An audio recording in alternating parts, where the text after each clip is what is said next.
जल्दी आने वाला प्रभु यीशु मसीह की अति पवित्र नाम में आप सबको मसीह वचन देता हूँ। लवकरात लवकर येणाऱ्या प्रभू येशू ख्रिस्ताच्या मधुर नावामध्ये आपल्या सर्वांना ख्रिस्ती अभिवादन। इस नया साल की सबसे पहला पुनरुत्थान का दिन का ये संदेश आप तक पहुंचाने के लिए प्रभु ने सामर्थ्य दिया, अनुग्रह दिया, उसके लिए प्रभु धन्यवाद देता हूँ।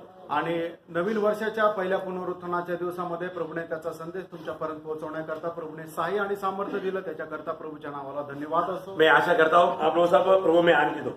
आणि मी आशा ठेवतो की तुम्ही सर्व लोक प्रभूमध्ये खूप आनंदी आहात। है ना, अभी इस साल में अभी क्या क्या होने वाला हमको मालूम नहीं, आणि या वर्षामध्ये काय काय होणार आहे आपल्याला ठाऊक नाही, लेकिन कल का बारे में जानने वाला प्रभु के हाथ में हमारे जीवन है, उसके लिए प्रभु धन्यवाद देता हूँ। आणि उद्या संबंधांना जाणणाऱ्या प्रभूच्या हातामध्ये आपलं जीवन आहे, त्याच्याकरता प्रभूच्या नावाला धन्यवाद असो। हम उधार पाए हुए लोग कितने धनी लोग हैं। आणि तारण प्राप्त झालेले आपण लोक किती धन्य लोक आहोत। जिनका भी उधार हुआ है उनका प्रभु के साथ का विवाह के लिए, शादी के लिए उनका मंगनी हो चुका है। आणि ज्याचं कोणाचं तारण झालेलं आहे त्याचं प्रभू येशू ख्रिस्तासोबत लग्न होण्याकरता आता साखरपुडा झालेला आहे। कितने लोगों को विश्वास है आमेन, मेरा मंगनी हो चुका है। आमेन। मंगनी होने के बाद में हमारे जीवन कैसे होना चाहिए, आणि साखरपुडा झाल्यानंतर आपलं जीवन कसं राहायला पाहिजे, है ना, हमारा पति चाहने वाला उस इच्छा के अंदर होना चाहिए। आणि आपल्या नवऱ्याला जे आवडतं त्याच्या इच्छेच्या आतमध्ये असलं हम कभी पाहिजे। ये नहीं भूलना कि मैं उधार पाया हुआ प्रभु के लिए मंगनी हुआ एक व्यक्ति है, ये बात को कभी नहीं भूलना। आणि या गोष्टीला कधीही विसरू नका की माझा साखरपुडा झालेला आहे।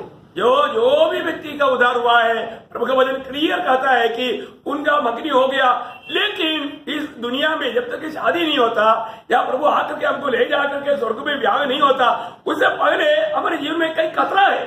आणि देवाचं वचन एकदम स्पष्ट सांगतं की तुमचा साखरपुडा प्रभू येशू ख्रिस्तासोबत झालेला आहे, पण जोपर्यंत आपलं लग्न होत नाही, म्हणजे प्रभू येशू ख्रिस्त येऊन स्वर्गामध्ये आपलं त्याचं लग्न लागत नाही, तोपर्यंत या जगामध्ये जीवन जगत असताना आपल्याला पुष्कळ प्रकारचे धोके आहेत। मंडली की अनेक पवित्र लोगों के प्रति हमें बोझ है और कई लोगों के जीवन को देख करके हमें एक प्रकार बड़ा डर भी है। आणि मंडळीच्या लोकांसंबंधाने, त्यांच्या जीवनासंबंधाने ओझा आहे, आणि काही लोकांचं जीवन जर बघितलं तर त्याच्या संबंधाने भीती सुद्धा आहे। ये सिर्फ मेरी बात नहीं, प्रेषित पौलुस का भी जीवन में था। आप लोग जानता है, दूसरा कोरिन्थी 11 अध्याय का 2 और 3 वचन, आणि दुसरे करंदीकराचं पत्र त्याचा 11 अध्याय त्याचं 2 आणि 3 वचनामध्ये आपण पाहतो की प्रेषित पौलाला पण अशाच प्रकारची भीती होती। क्योंकि मैं तुम्हारे विषय में ईश्वरीय ढूंढ लगाए रहता हूँ, इसलिए कि मैंने एक ही पुरुष से तुम्हारी बात लगाई है कि तुम्हें पवित्र कुंवारी के समान मसीह को सौंप दूं। परंतु मैं डरता हूँ कि जैसे सांप ने अपनी चतुराई से हवा को बहकाया, वैसे ही तुम्हारे मन उस सीधाई और पवित्रता से जो मसीह के साथ होनी चाहिए कहीं भ्रष्ट न की जाए। देखिए, हम प्रभु में के समय में भी पवित्र जीवन के बारे में थोड़ा सा सुना, आणि आपण प्रभू मेषच्या वेळेला सुद्धा पवित्र जीवनासंबंधाने थोडंसं आपण पाहिलं। एक बात मैं आपको बताना चाहता हूँ, एक गोष्ट तुम्हाला सांगू इच्छितो, प्रभु के साथ जिसका भी मंगनी हुआ वो पाप क्षमा पाया, फिर आगे पाप ना करते हुए पवित्र जीवन बिताने का बहुत बड़ा जिम्मेवारी है। आणि ज्याचा कोणाचा साखरपुडा प्रभू येशू ख्रिस्तासोबत झाला त्याला पापांची क्षमा मिळालेली आहे, आणि याच्या पुढे पाप न करता जीवन जगणं ही त्याची जबाबदारी आहे। पाप कई रीति में हमारे जीवन में आ सकता आणि है। पुष्कळ प्रकारे पाप आपल्या जीवनामध्ये येऊ शकतं। हम दुनिया में रहता है, परंतु हम दुनिया के लोग नहीं। आणि आपण जगामध्ये राहतो पण आपण जगाचे लोक नाही। दुनिया की कोई भी बात का मोह हमारे अंदर आ गया तो वो प्रभु के साथ का एकाग्रता से वंचित हो गया। आणि जगाचे कुठल्या प्रकारची अभिलाषा जर आपल्या जीवनामध्ये आलं तर प्रभू सोबत असणारे त्याची जी एकत्रितपणा आहे ते राहणार नाही। हम शरीर में रहता है, परंतु शरीर के अनुसार जीने वाले नहीं। आणि आपण शरीरामध्ये राहतो पण शरीराच्या अनुसार जगणारे नाही। क्योंकि रोमियो 8:13 में लिखा है कि जो शरीर के अनुसार जिएगा निश्चय मरेगा। आणि रोमकराचं पत्र त्याचा 8 अध्याय त्याच्या 13 वचनामध्ये अशा प्रकारे लिहिलेलं आहे की जो शरीराच्या अनुसार जीवन जगतो तो निश्चितच मरेल। तो आज मेरे जीवन कैसा है? आणि आज आपलं जीवन कसं आहे? मैंने नया जन्म पाया, माझा नवा जन्म झाला, प्रभु यीशु मसीह के साथ हमारा मंगनी हो गया। आणि प्रभू येशू ख्रिस्तासोबत माझा साखरपुडा झाला। आज मेरा दिल प्रभु की ओर एकाग्र है क्या? आणि आज माझं हृदय प्रभूकडे एकचित्त आहे का? मुझे किसी प्रकार भी प्रभु को प्रसन्न करके जीना है, वो निर्णय में मैं जीता है क्या? आणि कुठल्याही प्रकारे प्रभू येशू ख्रिस्ताला प्रसन्न करत मला जीवन जगायचंय, त्या निर्णयासह मी जीवन जगत आहे का? प्रभु को प्राप्त करने के अलावा और कुछ बातों के पीछे मेरा दिल भागता है क्या? आणि प्रभूला प्राप्त करण्याऐवजी जगाची कुठली गोष्ट प्राप्त करण्याच्या पाठीमागं माझं मन पळतं का? पौलुस भी बोलता है कि मैं डरता हूँ, आणि पौल सुद्धा म्हणतो मी घाबरतो। क्योंकि हम दिल से प्रभु को पूरा दिल से, पूरी सामर्थ्य, पूरा ताकत से पूर्ण रूप में प्रभु के साथ लगा रहना चाहिए। आणि आपण संपूर्ण हृदयाने संपूर्ण सामर्थ्याने प्रभु सोबत आपण एक होऊन राहिला पाहिजे. लेकिन आज हमारे जीवन कैसा है? आज आपलं जीवन कसं आहे? एक सच्चा पवित्र विजयी जीवन बिताने में हम मतलब प्रभु में विश्वास योग्य जीवन बिताता है। आणि खरं एक पवित्र जीवन जगण्याकरता आपण एक विश्वास योग्य जीवन जगतो का? रोज प्रभु की इच्छा जानने में, उसको अमल करके जीवन बिताने में हम लोग मतलब विजयी हो रहे हैं क्या? आणि दररोज प्रभूची इच्छा जाणून त्याच्या अनुसार जीवन जगण्याकरता आपल्याच्याने शक्य होत आहे का? एक सच्चा पवित्र जीवन में हम विश्वास योग्य है क्या? आणि एक खऱ्या पवित्र जीवनामध्ये आपण विश्वास योग्य आहोत का? है ना, जो प्रकाशित वाक्य है 19 अध्याय का 7-8 वचन में स्वर्ग में होने वाला उस प्यार के बारे में कहने के समय में वहां पर एक शब्द सुनता है। आणि प्रगटीकरण त्याचा 19 अध्याय त्याच्या 7 आणि 8 वचनामध्ये लग्न जे होणार आहे त्याच्या संबंधाने एक गोष्ट म्हटलेली आहे. आओ हम आनंदित और मगन हो और उसकी स्तुति करें, क्योंकि मेमने का विवाह आ पहुंचा है और उसकी दुल्हन ने अपने आप को तैयार कर लिया है। उसकी दुल्हन ने अपने आप को तैयार किया है। उसको शुद्ध और चमकदार महीन मलमल पहनने का अधिकार दिया गया, हाँ। क्योंकि उस महीन मलमल का अर्थ पवित्र लोगों के धर्म के काम है। देखिए, प्रभु के लोग प्रभु में आने के बाद में वो बिल्कुल धार्मिकता का या प्रभु को प्रसन्न करने वाला कामों में लगे रहता है। आणि प्रभूचे लोक प्रभूमध्ये आल्यानंतर नेहमी नीती महत्वाचे किंवा प्रभूला प्रसन्न करणाऱ्या कामामध्ये राहतात. वो अपने आप को तैयार किया। आणि त्यांनी स्वतःला तयार केलं. हमारे जीवन में हर एक व्यक्ति को एक व्यक्तिगत जीवन में बहुत बड़ा जिम्मेवारी है। आणि प्रत्येक व्यक्तीला आपल्या वैयक्तिक जीवनामध्ये खूप मोठी जबाबदारी आहे. है ना, पाप को मेरे जीवन में छूने नहीं देना। आणि पापाला माझ्या जीवनामध्ये स्पर्श करू द्यायचा और नाही. इतना तक है कि मैं उन भले कामों में सक्रम रहना ताकि मैं उस महिमा का वस्त्र को पहन पाए। आणि जेवढं शक्य असेल तेवढं त्या चांगल्या कामामध्ये आपण लवलीन राहायचंय की जेणेकरून त्या गौरवाला आपण परिधान करू शकू. मैं और भी एक बार पवित्र लोगों को एक सवाल पूछना चाहता हूँ। आणि पवित्र लोकांना एक प्रश्न विचारू इच्छितो. है ना, ये बाइबल या ये प्रभु का वचन ये परमेश्वर का ही वचन है करके आप विश्वास करते हो क्या? आणि जे बायबल आहे ते परमेश्वराचंच वचन आहे असं आपण विश्वास करतो का? है, इस वचन से आप कितना प्रीति रखता है? आणि या वचनावर आपण किती प्रीती करतो? पिछले दिनों से बढ़ करके प्रभु के वचन के प्रति आपका भूख प्यास बढ़ते जा रहा है या वचन की हमारा ध्यान है, वचन को पढ़ना या वचन को शेयर करना ये कम हो रहा है? आणि मागील दिवसापेक्षा तू जे देवाच्या वचनाकडे लक्ष लागायला पाहिजे ते आता कमी झालेलं आहे का ते वाढत आहे? जरूर पारखना प्रियो, निश्चितच पारखा. हमें एक विश्वास योग्य जीवन बिताना। आपण एक विश्वास योग्य जीवन जगा. मतलब जो नामधारी मसीह मंडली या एक नामधारी विश्वासी प्रभु के वचन को तुच्छ करके पवित्र जीवन को तुच्छ करके वो अपनी मनमानी में जीवन बिताता है, वो हम लोग बाइबल में देखता है। आणि नामधारी ख्रिस्ती लोक पवित्र जीवन किंवा प्रभूचं जे जीवन आहे ते तुच्छ करतात आणि आपल्या मनमर्जीप्रमाणे जगतात हे आपण बायबलमध्ये पाहतो. वो भी अपने आप को ख्रिस्ती कहता है, आणि ते स्वतःही आपल्याला ख्रिस्ती समजतात. है तो विश्वासी भी लेवल विश्वासी भी रहेगा, आणि कदाचित त्यांचं लेबल जे आहे ते विश्वासू असेल. लेकिन वो अपने जीवन में यीशु मसीह का नाम लेते हुए अपने मनमानी में जीवन बिताएगा। आणि प्रभू येशू ख्रिस्ताचं नाव ते घेत आपल्या मनमर्जीप्रमाणे जीवन जगतील. है ना, प्रकाशित वाक्य 17 अध्याय का 4-5 वचन में प्रगटीकरण 17 अध्याय 4 आणि 5 वचनामध्ये उस महावेश्या के बारे में हम देखता है। आणि त्या महावेश्य संबंधाने आपण पाहतो. वो है मतलब मसीह मंडली,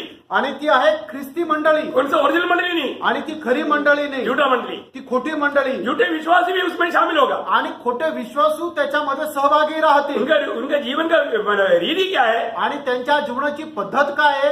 वो बिल्कुल दुनियादारी में रहेगा। आणि ते एकदम जगिक गोष्टीमध्ये राहतील. वो उधार पाया कहेगा लेकिन दुनिया की रीति में वो अपना उनका चाल चल रहेगा। आणि ते म्हणतील की आमचं तारण झालं पण त्यांची चाल चालवणूक जगाच्या रीतीने राहील. उनका वस्त्र का पहनाव तक दूसरे लोगों को मोहित करने वाला आकर्षित करने वाली रीति में रहेगा। आणि त्यांचे कपडे परिधान करण्याची अवस्था सुद्धा इतर लोकांना आकर्षित करणारी राहतील. जल्दी पड़िएगा।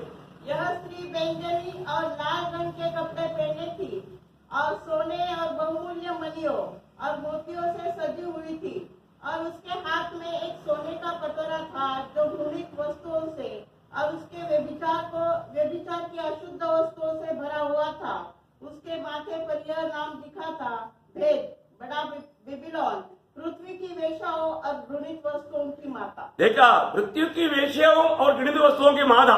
आणि पृथ्वीवरची वेश्या आणि घृत वस्तूंची माता. प्रियो, स्वर्ग का दृष्टि में आज मेरे जीवन कैसा है, आणि स्वर्गाच्या दृष्टीने आज माझं जीवन कसं आहे, प्रभु की तराजू में मैं कैसा निकलाएगा, आणि प्रभूच्या वजन काट्यामध्ये माझं काय माप निघेल. ये हर एक बातों को अपने स्वयं को परख करके अपने आप को इस बात को जानना जांचना जरूरी बात है. आणि आपण स्वतःला पारखून या गोष्टी जाणणं जाचणं एक गरजेचं आहे. प्रभु से बढ़कर के मेरे जीवन में कोई भी बात है क्या. आणि प्रभूपेक्षा श्रेष्ठ माझ्या जीवनामध्ये काही आहे का. है ना, एक शास्त्री उठ करके प्रभु को एक बार पूछा था कि मानव व्यवस्था में सबसे बड़ा आज्ञा क्या है. आणि एका शास्त्रीने प्रभूला विचारलं होतं की व्यवस्थेमध्ये सगळ्यात मोठी आज्ञा काय आहे. उन्होंने क्या कहा. आणि प्रभूने काय म्हटलं. मत्ती की सुसमाचार उसकी 22 अध्याय उसकी 36 से 40 तक वचन. आणि मत्ते त्याचा 22 अध्याय 36 ते 40 वचन. हे गुरु, व्यवस्था में कौन सी आज्ञा बड़ी है?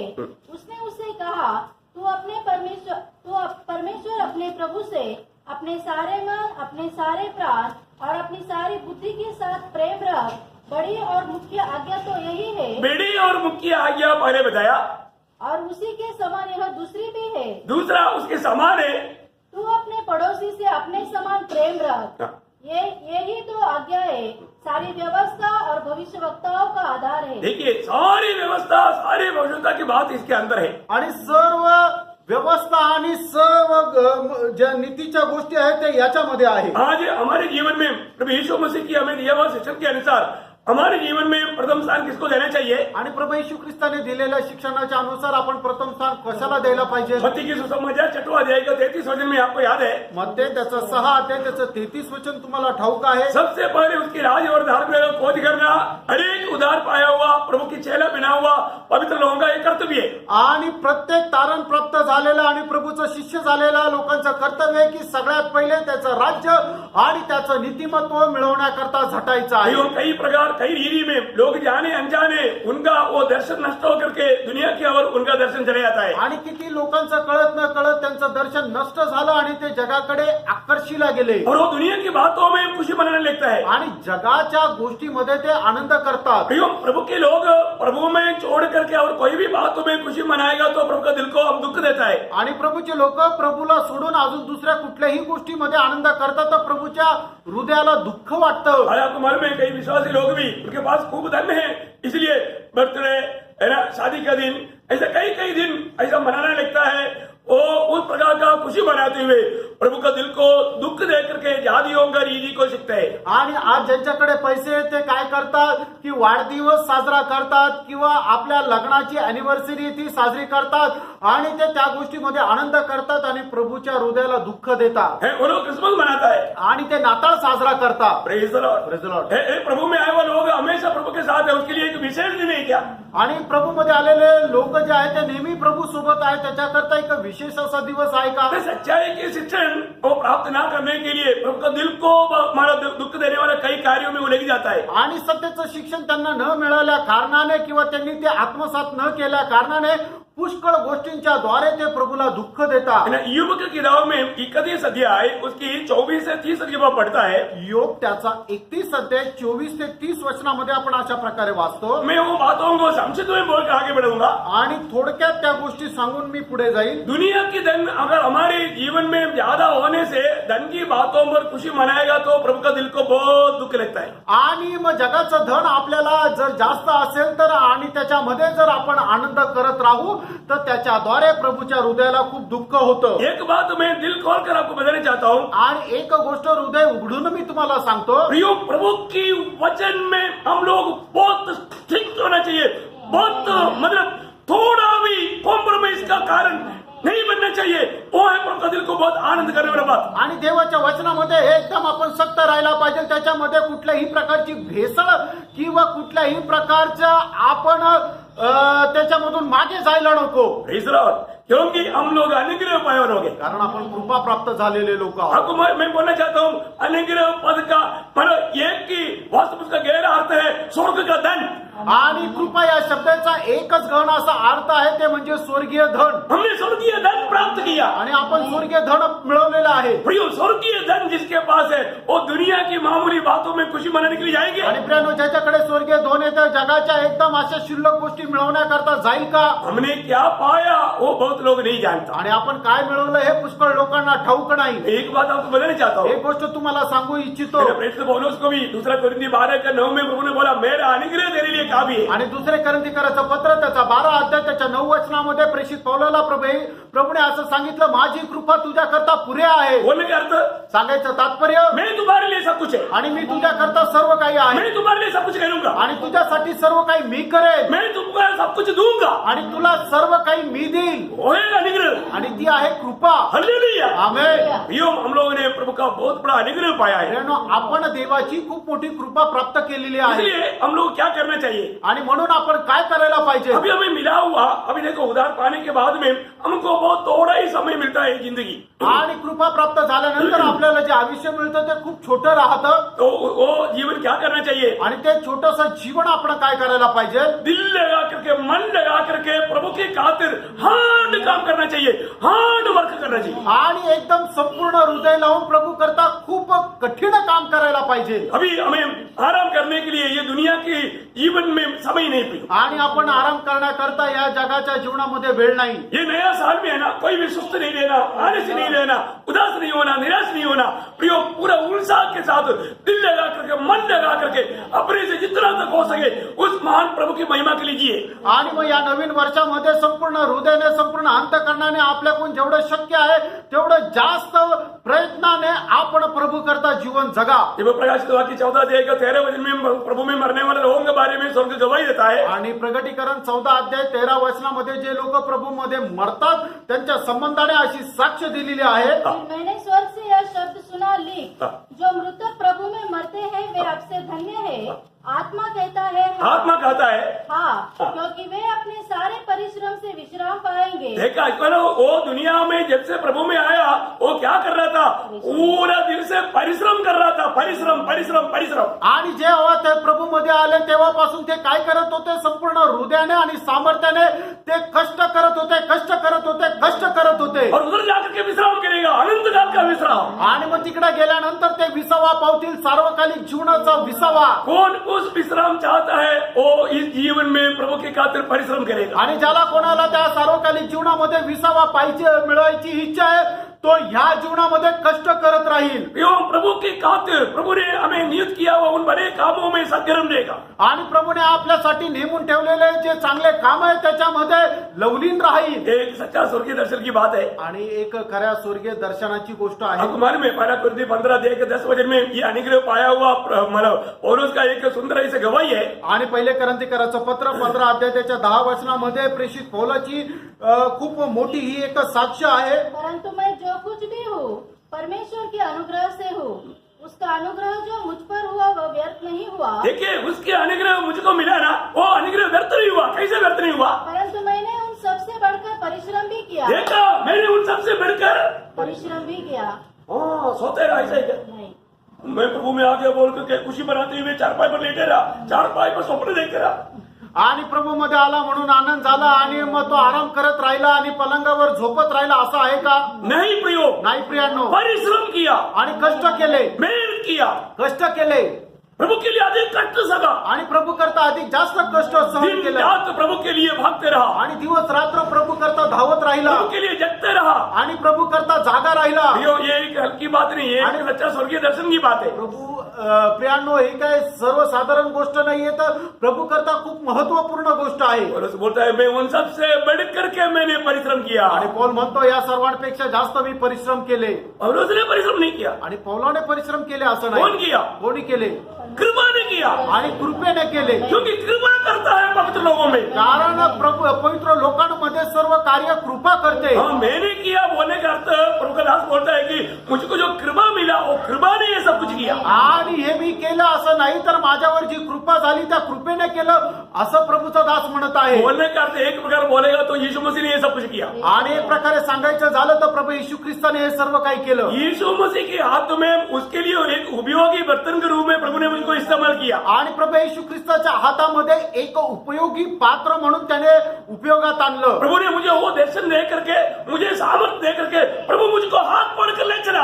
आणि प्रभूने ते दर्शन देऊन प्रभूने मला हात पकडून घेऊन चालला. मैं जहाँ जाना नहीं चाहता था वहां पर भी प्रभु मुझे खींच कर लेकर गया। प्रभु का प्रेम मुझे विवेश किया, प्रभु का प्रेम मुझको खींच कर लेकर गया। आणि मला तिथे जायची इच्छा नव्हती, त्या तिथे सुद्धा प्रभूने माझा हात पकडून खेचून गेला. प्रभूच्या प्रेमामध्ये मला विवश केला आणि तिथे घेऊन गेला. क्योंकि उसने अपने आप को उसी रीति में प्रभु के हाथ में सरेंडर करके दिया। कारण त्याने आपल्या स्वतःला प्रभूच्या हातामध्ये तशा प्रकारे समर्पित केलं प्रभु ने उसको ऐसा बोझ दिया। आणि प्रभूने त्याला असं मोठं ओझं दिलं. ले लिया। आमेन. प्रियो, उस आनंद काल का दर्शन पाने के बाद में आणि प्रियानो, ते सार्वकालिक जीवनाचं दर्शन प्राप्त झाल्यानंतर नीचे उसका योग्य जीवन बिताना हमारा कर्तव्य है। आणि त्याच्याकरता योग्य जीवन जगणं आपलं कर्तव्य आहे. ना पौलुस का जो भी मिलता है ना, वो तुरंत उसको यीशु मसीह को देते रहेगा, मसीह को देते रहेगा, मसीह के बारे में बोलते रहेगा, क्योंकि कैसे भी उन लोगों को मसीह दिखना चाहिए, उनकी बड़ा आशा था। आणि मग त्याला पौलाला जो कोणी भेटायचं त्याला तो ख्रिस्ताला देत राहिला. कारण का की त्याला त्याच्याद्वारे ख्रिस्त दिसावा अशी त्याची आशा होती. ना उसका उन वचनों को पढ़ने के टाइम पर मेरा भी दिल में बहुत उद्गम होता है। आणि ते वचन वाचत असताना माझ्या मनामध्ये सुद्धा खूप आनंदाच्या उकळ्या फुटतात. ना कोई भी मुझे मिलने के लिए आए या मैं किसी को मिलने के लिए जाए, वहां पर जाकर के मैं ये दुनिया की कोई भी बात नहीं करता। आणि कोणी मला भेटायला आलं किंवा मी कोणाला भेटायला गेलं तर मी जगाची कुठलीही गोष्ट त्यांच्याशी बोलत तो नाही. एक ही बात कर, फक्त एकच गोष्ट, प्रभु यीशु मसीह, प्रभू येशू ख्रिस्त यीशु मसीह को उनको देना। आणि प्रभू येशू ख्रिस्ताला त्यांना देणं. कोई भी होगा प्रियो, हमारे जीवन में हमें मसीह को देने के लिए हमें उत्साह चाहिए। आणि कोणी असू दे, आपण आपल्या जीवनाच्या द्वारे ख्रिस्ताला देण्यासाठी एक उत्सुक राहिला पाहिजे. और लोगों को मसीह में सिद्ध करने के लिए एक उत्साह चाहिए। आणि इतर लोकांना ख्रिस्तामध्ये परिपूर्ण करण्यासाठी एक उत्साह असला पाहिजे. प्रभु ने हमें ये कोई अपनी कोई ताकत नहीं, आणि आपलं सामर्थ्य नाही, कैसा प्रभु की ओर से जो मिला हुआ सामर्थ्य। आणि प्रभूच्या द्वारे मिळालेलं सामर्थ्य. आपको याद होगा कोलोसियों के पत्री पहला अध्याय का 28-29 वचन में प्रभु के दास उस बात में भी ये गवाही देता है, कभी भी महिमा नहीं देता, प्रभु को सारा महिमा देता है। आणि कलसीकराचं पत्र त्याचा पहिला अध्याय त्याच्या 28 आणि 29 वचनामध्ये तो प्रेषित पौल कधीही आपल्याकडे गौरव घेत नाही, तर सर्व गौरव तो प्रभूला देतो. जिसका प्रचार करके हम हर एक मनुष्य को चेतावनी देते हैं और सारे ज्ञान से हर एक मनुष्य को सिखाते हैं कि हम हर एक व्यक्ति को मसीह में सिद्ध करके उपस्थित करें। देखा, हर एक व्यक्ति जो भी प्रभु ने दिया, हर एक व्यक्ति को मसीह में सिद्ध करके उस पिता के सामने उपस्थित करने के लिए उसका दिल में बहुत बड़ा बोझ था। आणि प्रत्येक व्यक्ती जो प्रभूने त्याला दिलेला आहे त्या व्यक्तीला ख्रिस्तामध्ये परिपूर्ण करून परमेश्वरासमोर उपस्थित करणं हे त्याच्या हृदयामध्ये खूप मोठं ओझं होतं. उसके लिए प्रेषित पौलुस ने क्या किया? आणि त्याच्याकरता प्रेषित पौलाने काय केलं? इसी के लिए मैं उसकी उस शक्ति के अनुसार, देखा, उसी की उस शक्ति के अनुसार, मेरी शक्ति के अनुसार नहीं, मेरी ताकत के अनुसार नहीं, मेरी निपुणता के अनुसार नहीं, उसी की उस शक्ति के अनुसार जो मुझे सामर्थ्य देता है, उस सामर्थ्य में मैं सब कुछ कर सकता है, उस सामर्थ्य के अनुसार। आणि या ठिकाणी प्रेषित पौल म्हणतो, मी माझ्या सामर्थ्याने, माझ्या हुशारीने किंवा माझ्या कुठल्या चांगल्या कर्तृत्वाने नाही, तर जो मला सामर्थ्य देतो त्याच्या सामर्थ्याच्या अधीन राहून, जो मुझ में सामर्थ्य के साथ प्रभाव डालते हैं, तन मन लगाकर परिश्रम भी करता हूँ। तन मन लगा कर, कैसा तन मन लगा करके, ये किसी को दिखाने के लिए नहीं है, किसी का प्रशंसा पाने के लिए नहीं है, किसी से वो बहुत अच्छा प्रभु का दास है ऐसा तारीफ पाने के लिए नहीं, प्रयोग तन मन लगा कर प्रभु का महिमा के लिए कार्य करता है। आणि कोणाकडून प्रशंसा प्राप्त करण्याकरता नाही, तर तनाने मनाने प्रभूच्या कार्यामध्ये प्रभूच्या गौरवाकरता कार्य करत राहतो. आज बहुत से लोग बुलाहट पाने के बाद में उनको अपना जिम्मेवारी के बारे में कुछ भी प्रकाश नहीं। आणि पुष्कळ लोकांना पाचारण मिळालं तरी सुद्धा त्यांच्या जबाबदारी संबंधाने ते अजाण आहे. प्रभु का कार्य प्रभु की इच्छा में नहीं करता, आणि प्रभूचं काम प्रभूच्या इच्छेमध्ये करत नाही. बुलाहट पाए हुए हर एक लोगों को प्रभु का नियुक्ति है। आणि पाचारण प्राप्त झालेल्या प्रत्येकाला नेमणूक आहे. मैंने कई बार बोला, मला एदन वाटिका में आदम हवा को भी काम दिया था। आणि एदन बागेमध्ये सुद्धा आदम हवेला काम नियुक्त केलं होतं, सोपवलेलं होतं. ये तो नहीं है कि खूब तुम फल खाते हुए सोते जाओ, आराम करते जाओ, ऐसे था क्या? नो, काम था, जरूर काम था। आणि हे नाही की तुम्ही फळ खा आणि झोपून राहा, आराम करा, असं नाही, तर त्यांना काम सुद्धा दिलं होतं. उत्पत्ति 2:15 आपको याद है? आणि उत्पत्ती 2 अध्याय 15 वचन तुम्हाला ठाऊक आहे. उनका क्या जिम्मेवारी था? आणि त्यांची जबाबदारी काय होती?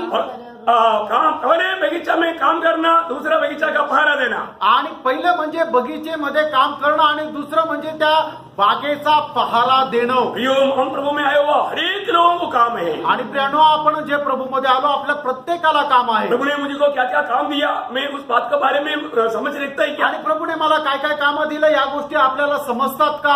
प्रभु ने मुझे क्या क्या वरदान दिया, वो वरदानों के बारे में मैं ज्ञान देखता है क्या. आणि प्रभूने मला काय काय वरदान दिले त्या वरदाना संबंधाने मी ज्ञान ठेवतो का. ये सारी बात प्रभु की महिमा के लिए मैं इस्तेमाल करता है आणि क्या. या सर्व गोष्टी प्रभूच्या गौरवाकरता मी वापरतो का. प्रियो, अभी भी अगर नहीं मालूम है तो मालूम करो. आणि अजूनही माहिती नाही तर माहिती करून घ्या. नहीं तो बहुत बड़ा धोखा हो जाएगा. आणि नाहीतर खूप मोठी फसगत होईल अनंत काल के लिए बहुत नुकसान हो जाएगा. आणि सार्वकालिक जीवनाकरता खूप मोठं नुकसान होईल. क्योंकि आपको मालूम है फिलिपियों का पत्री 4 अध्याय का 5 वचन में एक सत्य चेतावनी है कि प्रभु के आगमन निकट है. आणि फिलिपकराचं पत्र 4 अध्याय आणि त्याच्या 5 वचनामध्ये एकदम सत्य चेतवणी आहे की प्रभूचं आगमन खूप जवळ आहे. करना पड़ेगा जल्दी. तुम्हारी कोमलता सब मनुष्यों पर प्रकट हो, हाँ। प्रभु निकट है.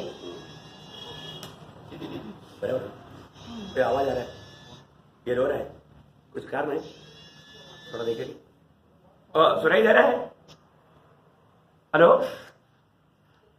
सुनाई दे रहा है ना. ओके, आपका म्यूट होगा. Okay, okay. तो मैं आपको एक बात बताना चाहता हूँ. आणि एक गोष्ट मी सांगू इच्छितो. मैं इतनी बात ये 15 साल की पहले मीटिंग में फरार होने के लिए बोला. आणि पहिल्या वर्षाच्या पहिल्या मीटिंग मध्ये तुम्हाला एक जागरूक राहण्याकरता बोललो. मुझे प्रभु से मैंने पाया वो बहुत बात आपको देने के लिए मतलब भरपूर है. आणि प्रभूपासून प्राप्त करून तुम्हाला देण्याकरता माझ्याकडे खूप काही आहे. आज मैं एक आत्मिक मनुष्य का 9 लक्षण आपको बताने जा रहा है. आणि आत्मिक मनुष्याचे 9 लक्षणं मी तुम्हाला सांगायला जात आहे. एक व्यक्ति एक आत्मिक जन है कि नहीं, उसका 9 लक्षण. आणि एखादा व्यक्ती जर आत्मिक आहे तर त्याचे 9 लक्षणं काय आहे हे मी तुम्हाला सांगत आहे. सॉरी, 9 नहीं, 7 लक्षण. 7 लक्षण. नंबर बोल गया, 7 लक्षण. 7 लक्षणं. 7 लक्षण मैं आपको बताने जा रहा हूँ. आणि 7 लक्षणं मी सांगत आहे. बहुत अनोखी बात है. आणि खूप अद्भुत गोष्ट आहे. 7 लक्षण नहीं, 70 से भी अधिक लक्षण है. आणि 7 नाहीये ते 70 पेक्षाही जास्त आहे. लेकिन मैं सिर्फ एक ही किताब गलातियों के पत्री से 7 लक्षण आपको बनाने जा रहा हूँ. आणि एकच पुस्तक गलातीकाराचं जे पुस्तक आहे त्याच्या द्वारे 7 लक्षणं सांगत आहे. क्योंकि आपको मालूम है कि मानव मसीह दुनिया में मतलब 3 प्रकार के लोग मंडली में भी आता है. आणि ख्रिस्ती जगामध्ये 3 प्रकारचे जे लोक आहेत ते मंडळीमध्ये सुद्धा येतात. मंडली में आने वाले सब लोग आत्मिक जन नहीं. आणि मंडळीमध्ये येणारे सगळे आत्मिक नाही. अगर आप पहला कुरिन्थी 3 अध्याय का 2 अध्याय का 15 वचन और 3 अध्याय का 15 वचन, ये दोनों वचन जो पढ़ेगा. आणि पहिले करंथीकराचं पत्र त्याचा 2 अध्याय त्याचं 15 वचन आणि त्याचा 3 अध्याय आणि त्याचं पहिलं वचन हे दोन्ही वचन ज्या वेळेला तुम्ही वाचाल. और एक 14 वचन भी, तो 2 का 14 भी. आणि पहिले करंथी 2 अध्याय त्याचं 14 वचन सुद्धा. वहां पर 3 प्रकार के लोगों को देखता है. आणि त्या ठिकाणी 3 प्रकारच्या लोक आपण पाहू शकतो. एक स्वाभाविक लोग, आणि पहिलं म्हणजे स्वाभाविक, एक आत्मिक जन आणि दुसरं म्हणजे आत्मिक लोक, और एक शारीरिक लोग. आणि तिसरं म्हणजे शारीरिक लोक. ऐसे 3 प्रकार के लोग हैं. आणि 3 प्रकारचे लोक आहेत. अभी हम उनके बारे में अभी इतना विस्तार से बोलने के लिए समय की कमी कारण नहीं बोलना चाहता हूँ. आणि त्यांच्या संबंधाने वेळ कमी असल्या कारणाने मी सांगत नाहीये. मैं आज सिर्फ आत्मिक जन का 7 गुण आपको बताना चाहता हूँ. आणि आत्मिक लोकांचे 7 गुण मी तुम्हाला सांगेल. ओके, उसके लिए गलातियों का पत्री आप निकालना. गलातियों के पत्री के अलावा बाहर भी जाएगा, लेकिन मेन पॉइंट गलातियों के पत्री से रहेगा. आणि गलातीकाराच्या पुस्तकातून मी सांगणार आहे. तो उसका गलातियों 6 अध्याय का 15 वचन पढ़ने पड़ेंगे. आणि गलातीकाराचं पत्र त्याचा 6 अध्याय त्याचं 15 वचन पहिले वाचू द्या. क्योंकि न खतना और न खतना रहित कुछ है, हाँ। परंतु नई सृष्टि. देखिए, एक आत्मिक जन सबसे पहले बात वो एक नया सृष्टि होगा या उसका उद्धार हो गया होगा या उसका नया जन्म हुआ होगा. आणि एक आत्मिक व्यक्ती जो आहे तो एक नवीन उत्पत्ती असेल, त्याचं तारण झालेलं असेल, त्याचा नवा जन्म झालेला असेल. बोलने का अर्थ क्या है? सांगायचं तात्पर्य काय आहे? जब तक एक व्यक्ति का अगर उद्धार नहीं हुआ, नया जन्म नहीं हुआ, वो एक आत्मिक जन बनने का सवाल ही नहीं. आणि जोपर्यंत एखाद्या व्यक्तीचा नवा जन्म होत नाही तो एक आत्मिक व्यक्ती होऊ शकत नाही. ये दुनिया में मानो जो शरीर में जन्मा हुआ व्यक्ति प्रभु का सुसमाचार सुन करके प्रभु यीशु मसीह की कालवरी सूली की मृत्यु मेरे पापों के लिए था, ये बात तो पवित्र आत्मा प्रकाशित करके उसको जब तक ग्रहण नहीं करता उसका नया जन्म नहीं होता, और नया जन्म जब तक नहीं होता वो एक आत्मिक जीवन का शुरुआत नहीं होता। आणि जोपर्यंत एखादा व्यक्ती प्रभूची सुवार्ता ऐकत नाही की प्रभू येशू ख्रिस्त माझ पाप्या करता वधस्तंभावर मेला आणि येशू ख्रिस्ताला तो व्यक्ती आपल्या जीवनामध्ये प्रभू म्हणून स्वीकार करत नाही, तोपर्यंत त्याचं तारण होत नाही, तोपर्यंत त्याचा नवा जन्म होत नाही आणि तोपर्यंत तो एक आत्मिक व्यक्ती होत नाही। एक आत्मिक जन बोलेगा तो उसका जीवन का 2 भाग रहेगा, आणि एक आत्मिक व्यक्ती जर म्हटलं तर त्याच्या जीवनाचे 2 भाग राहतील। और ये दूसरा कोरिन्थी 5:17 में लिखा है कि यदि जो कोई मसीह यीशु में वो नया सृष्टि है, पुराना सारी बात बीत गया, देखो सब कुछ नया बन गया। आणि दुसरे कोरिन्थीकराचं पत्र त्याचा 5 अध्याय त्याच्या 17 वचनामध्ये असं लिहिलेलं आहे की जो कोणी ख्रिस्तामध्ये आहे तो एक नवीन उत्पत्ती आहे, जुन्या गोष्टी त्या होऊन गेल्या, आता पहा सर्व काही नवीन झालं। इसका मतलब आत्मिक जन का सबसे बड़ा सक्सेस क्या है कि उनका जीवन में 2 भाग है, एक पुराना जीवन दुनियादारी के जीवन, उस आदम में पीढ़ी का जीवन वो खत्म होकर के मसीह में आरंभ किया हुआ एक अनोखा आशीर्वाद। आणि एक आत्मिक व्यक्तीचं एक चिन्ह काय आहे की त्याच्या जीवनाचे 2 भाग राहतील। एक पहिला भाग हा आहे की त्याचं ते जुनं जीवन जे आदामीय जीवन आहे की जे जगी किंवा पापी जीवन आहे, आणि दुसरं एक जीवन आहे की त्याने ते ख्रिस्तामध्ये सुरू केलेलं एक पवित्र जीवन आहे। हम लोग मसीह सहित हो गया, अरे हम मसीह रहित था। आपण अगोदर ख्रिस्त विरहित होतो आणि आता ख्रिस्ता सहित झालो। वो तो डिटेल एफएससी 2:12 में पढ़ता है, पढ़ने के लिए नहीं जाता, आप वचन बाद में ध्यान करना।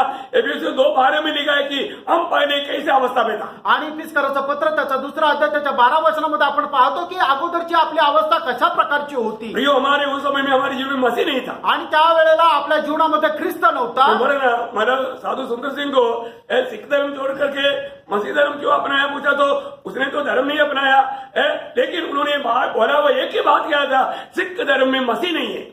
आणि मग साधू सुंदर सिंगला ज्या वेळेला विचारण्यात आलं की तुम्ही सिख धर्म सोडून ख्रिस्ती धर्माचा स्वीकार का केला, पण त्याने ख्रिस्ती धर्माचा स्वीकार तर केला नाही, पण त्याने त्याच्या उत्तर देत असताना फक्त एकच उत्तर दिलं की सिख धर्मामध्ये ख्रिस्त नाहीये। अच्छा बात बहुत है, आणि चांगल्या गोष्टी खूप आहे, लेकिन यीशु मसीह नहीं है। आणि तिथे येशू ख्रिस्त नाहीये। वहां पर यीशु मसीह रहता तो मैं वहां पर रहता, आणि त्या ठिकाणी प्रभू येशू ख्रिस्त असतं तर मी तिथे असतो। तो इसका मतलब प्रियो हमारे जीवन में ये एक समय था मसीह रहित जीवन, पर जो अभी हम कौन है, हम मसीह में हैं, मसीह की आत्मा हमारे में है। मसीह लोगों का खूबी क्या है, रोमियो 8:9 के अनुसार जिसमें मसीह की आत्मा नहीं वो मसीह का जन नहीं। आणि अगोदर आपण ख्रिस्त विरहित होतो, पण आपण आता ख्रिस्ताला परिधान केलेलं असताना आपण ख्रिस्ता सोबतच चालतो। त्याचप्रमाणे रोमकराचं पत्र 8 अध्याय त्याच्या 9 वचनामध्ये असं म्हटलेलं आहे की ज्याच्यामध्ये ख्रिस्त नाही तो ख्रिस्ताचा नाही। प्रेज द लॉर्ड, आमेन। प्रियो ये कितना सुंदर बात है, आणि प्रियानो किती सुंदर गोष्ट आहे। मसीह की आत्मा बिना हम कैसा मसीह बनेगा, आणि ख्रिस्ताच्या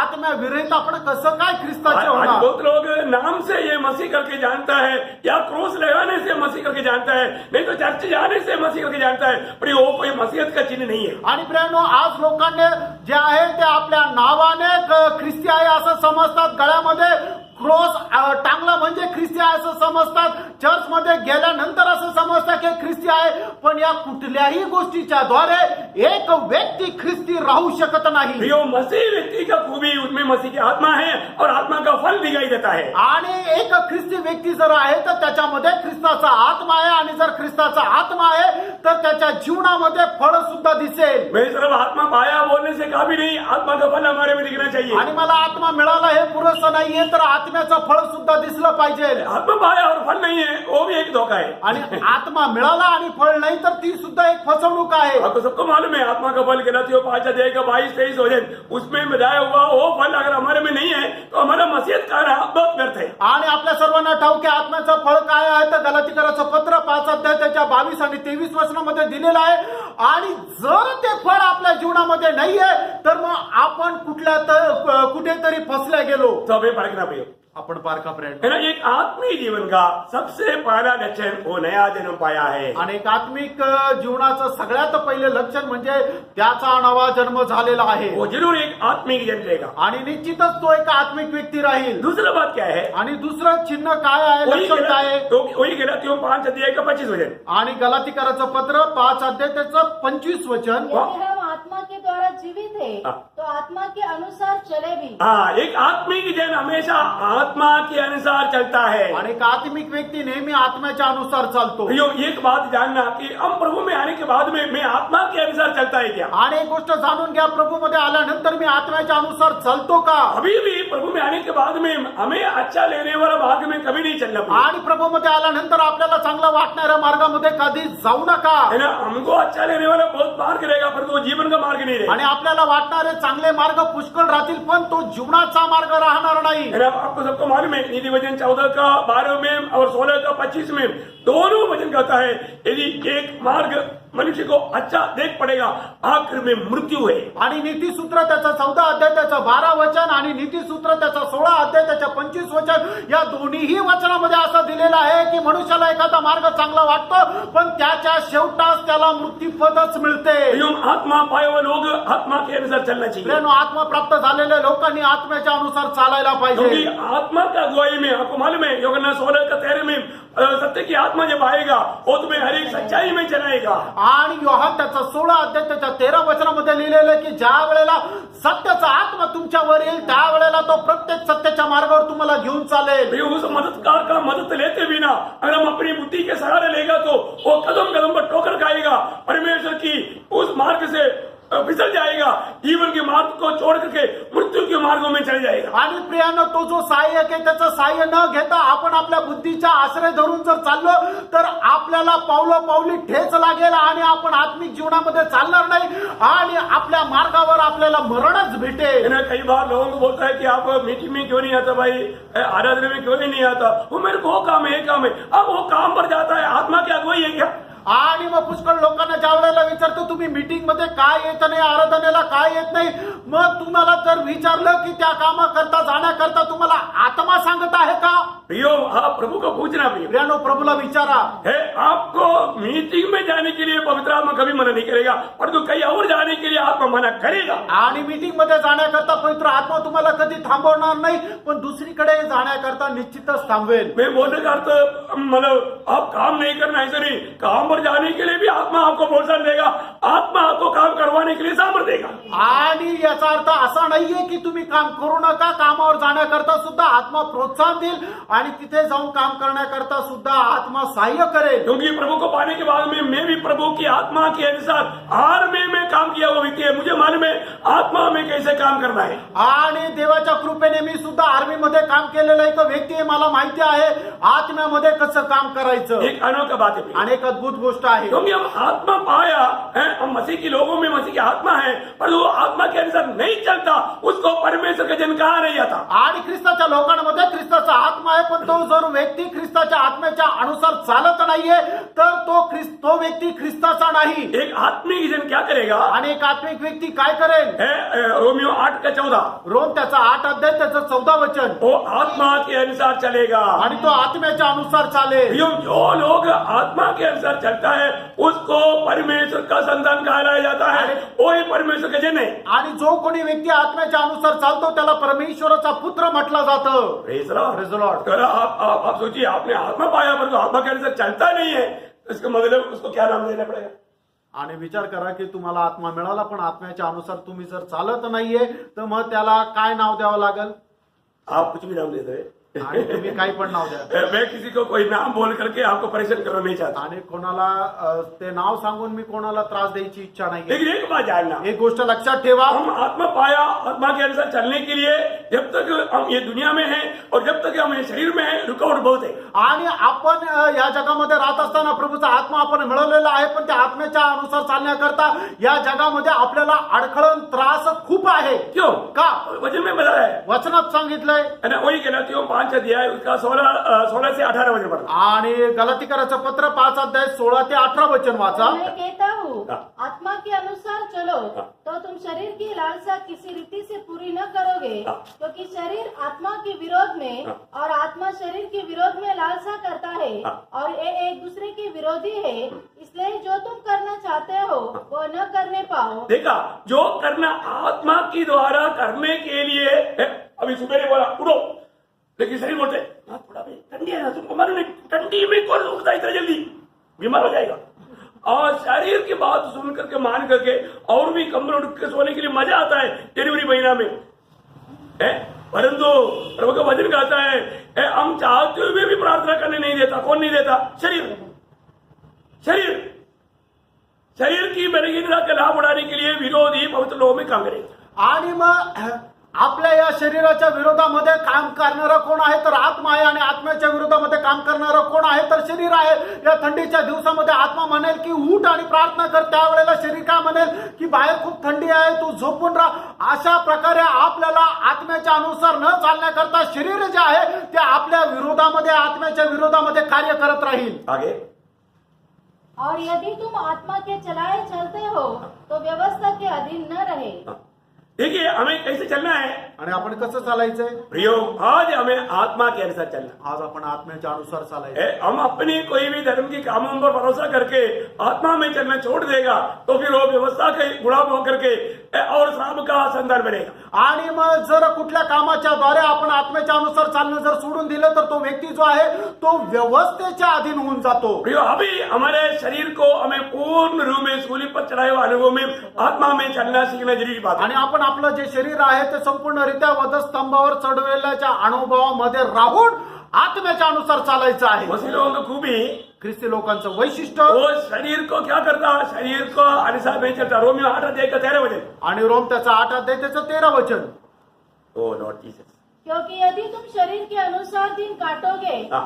तो मरोगे, हाँ। यदि आत्मा से देह की क्रियाओं को मारोगे तो जीवित रहोगे। देखा कितना सरल रीति में प्रभु का वचन हमें समझाता है। आणि देवाचं वचन किती सरळ रीतीने आपल्याला सांगतं। प्रभु की आत्मा पाए हुए लोग आणि प्रभूचा आत्मा प्राप्त झालेले लोक शरीर की इच्छाओं को, अभिलाषाओं को मार करके आत्मा में एक विजयी जीवन बिताना, ये प्रभु की योजना है। आणि शरीराची इच्छा आणि अभिलाषा याला मारून प्रभूच्या मध्ये राहून जीवन जगणं ही प्रभूची इच्छा आहे। इसलिए आत्मीय जन रोज अपने आप को समर्पण करते हैं आणि म्हणूनच आत्मिक लोक रोज आपल्या स्वतःला समर्पित करतात। और उसको प्रभु ने सूर्य पर किया हुआ वो बातें आत्मा दिखाता है। आणि वधस्तंभावर प्रभूने ज्या गोष्टी केल्या त्या आत्मा त्यांना दाखवतो। आज मैं उस आदम में नहीं, मैं अभी यीशु मसीह में हूँ, ये जान करके वो अपने आप को ये समझता है कि अभी मैं शारीरिक रीति में जीने के लिए नहीं, आत्मा के अनुसार चलने के लिए मैं अलग हुआ पाया है, अलग किया गया है। आणि आज मी त्या जुन्या आदामामध्ये नाहीये, तर आज मी जे आहे ते प्रभू येशू ख्रिस्तामध्ये आहे, आणि त्या येशू ख्रिस्तामध्ये राहून आत्मिक जीवनाकरता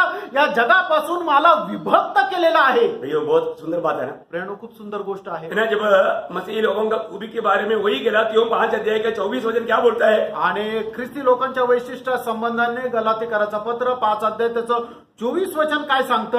और जो मसीह यीशु के हैं उन्होंने शरीर को उसकी लालसाओं और अभिलाषाओं समेत क्रूस पर चढ़ा दिया है। देखा, यीशु मसीह के लोगों का खूबी क्या है? आणि येशू ख्रिस्ताच्या लोकांचं वैशिष्ट्य काय आहे? है ना, हमारे शरीर से उत्पन्न होने वाला उन हमारी इच्छाओं को, अभिलाषाओं को सबको सूली पर चढ़ा दिया। आणि आपल्या शरीराद्वारे निर्माण होणाऱ्या सर्व प्रकारच्या अभिलाषा आणि वासना ज्या आहे त्या आपल्या देहासहित वधस्तंभावर खिळवलेल्या आहे।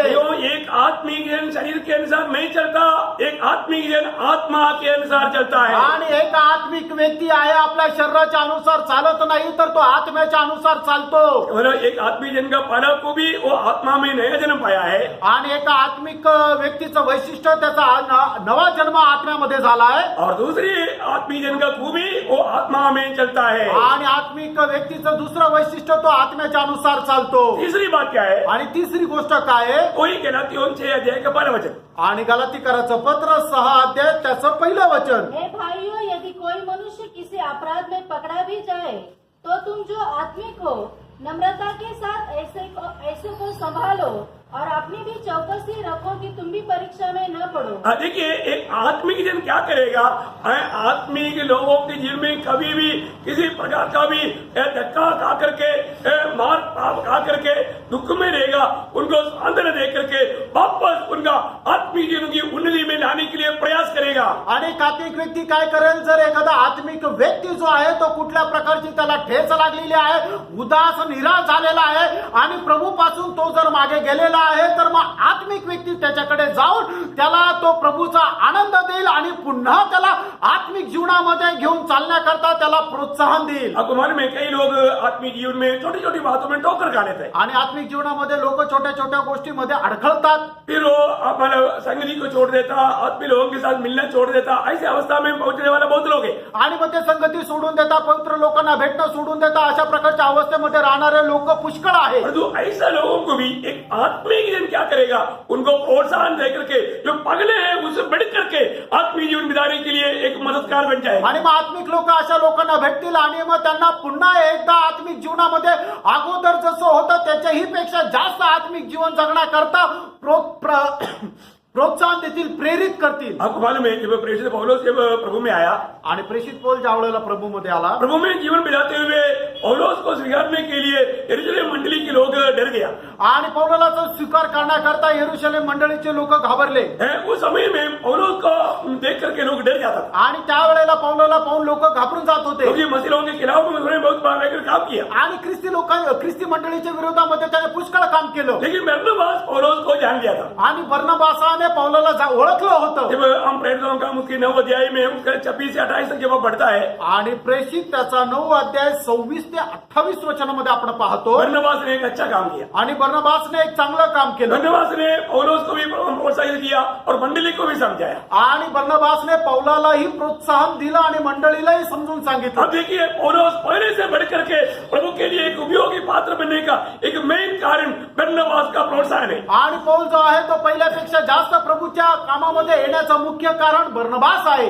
आज भी मंडली में ऐसे ऐसे बरनबास का हमारा खड़ा होना जरूरी बात है. आणि आजही अशा प्रकारचे बर्नबास मंडळीमध्ये उभं राहण्याची गरज आहे. कोई भी व्यक्ति पीछे जा रहा है तो उनको प्रोत्साहन दे करके, उनको स्वर्ग का दर्शन दे करके उनको आगे बढ़ाना हमारा कर्तव्य है. आणि एखादा व्यक्ती प्रभूमध्ये जर मागे जात आहे तर त्याला प्रेरित आणि प्रोत्साहित करून प्रभूमध्ये वाढवणं हे आपलं काम आहे. अब जल्दी पढ़ सकता है उसको 9 अध्याय का 26 से 28. यरूशलेम में पहुंचकर उसने चेलों के साथ मिल जाने का प्रयत्न किया, परंतु सब उससे डरते थे क्योंकि उनको विश्वास न होता था कि वह भी चेला है.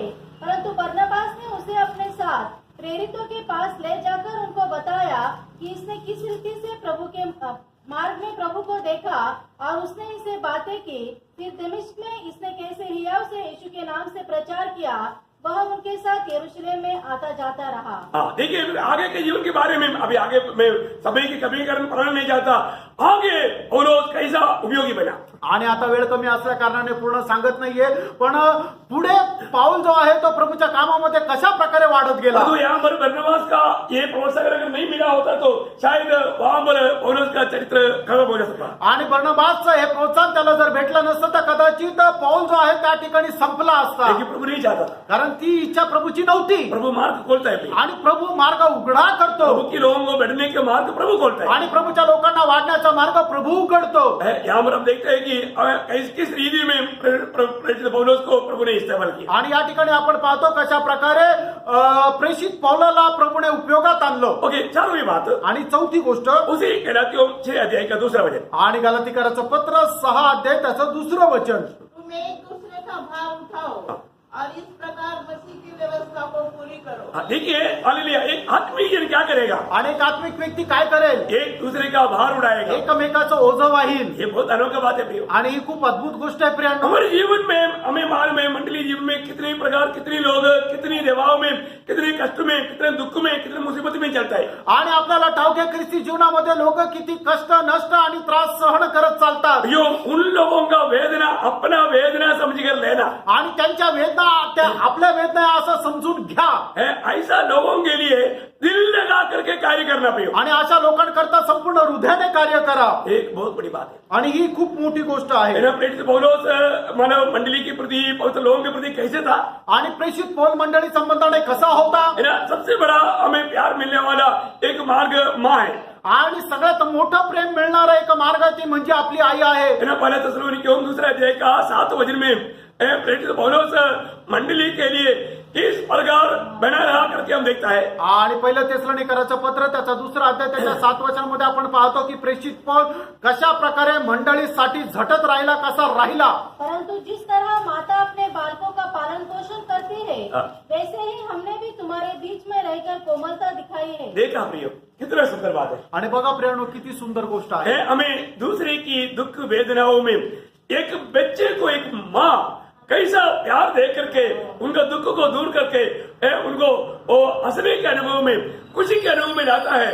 ऐसा एक आत्मिक जन अपनी भाई बहनों में जो भी ऐसा दुख में रहेगा, इस प्रकार की सांत्वना दे करके आनंद में उनको बदलेगा। आणि ज्याप्रमाणे आई आपल्या मुलांचं दुःख समजून घेऊन ते दुःख त्यांच्या जीवनापासून दूर करते आणि हर्ष देते, त्याचप्रमाणे एक आत्मिक व्यक्तीने दुसऱ्या आत्मिक व्यक्तीच्या जीवनामध्ये असणाऱ्या ज्या वेदना आहे त्या समजून घेऊन त्या बाजूला करायच्या आहे आणि त्याला ख्रिस्ताच्या आनंदामध्ये वाढवायचंय। है ना, एक बच्चा कितना भी वो दुखी हो, निराश हो, लेकिन एक माँ का हाथ में आएगा तो उसका दुख निराशा सब दूर होकर के वो हंसने लगेगा। आणि एखादा मुलगा जो आहे तो कितीही दुःखी असू द्या, पण ज्या वेळेला तो त्याच्या आईकडे जातो, आईच्या जवळ जातो, त्यावेळेला त्याची सर्व दुःख निराशा दूर होते आणि तो हसतो। एक आत्मिक जन हर लोगों के साथ एक माँ का प्यार दे करके उनका भार उड़ा करके उनको एक आनंद के अनुभव में लाएगा। आणि एक आत्मिक व्यक्ती जो आहे तो प्रत्येकाला एक आई प्रेमाने प्रेम करत राहील आणि त्यांचं ओझं वाहून